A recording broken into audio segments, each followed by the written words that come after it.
Dear Tata Mandela, my late grandmother spoke about you as this revolutionary who was going to free us from apartheid. All images of you were banned, so I started to imagine you as this character from folk tales, half man, half beast, with one huge eye in the middle of your forehead. You were strong, and you would crush your enemies. There is a perception that South Africa is a miracle country, but there were no miracles. I remember when he came out of prison, I was there covering the story, and the great anxiety of a lot of people was that he simply couldn't possibly live up to this enormous, legendary myth that had been built up about him. And I'll never forget being in front of the Union building in Pretoria, along with many other Americans. But I saw it in a way that the others did not see it, because I was a soldier. And what moved me so deeply, and I've never forgotten, is that the first ones to come up were the generals. And I said, God, I've lived to see this. I knew at that moment our world had changed. And it was an unknown future. But it had to be a future that was better than our past.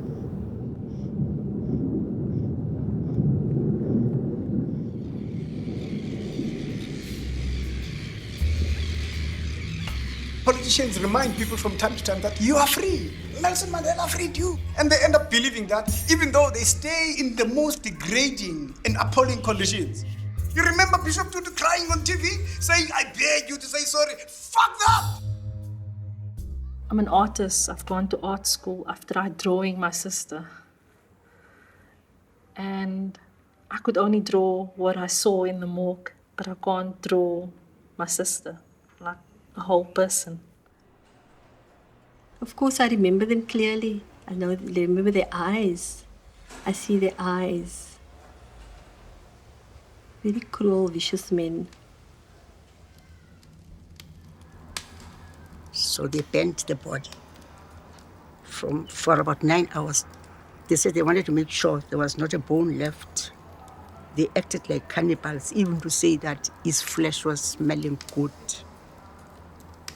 But I feel that they should be imprisoned also and go to court and answer for this. Just like anybody else who kills must go to jail. I don't understand. I'm just an ordinary mother. I'm not in parliament. I'm in flesh.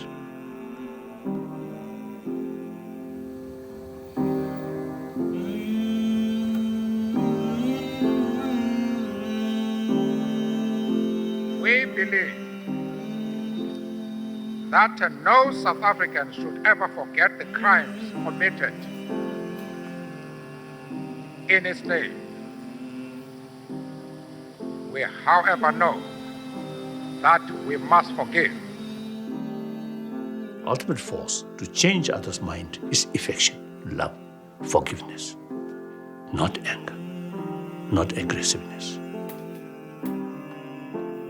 Tata Mandela, did you have to take on a different identity and become a new person in order to transcend the past?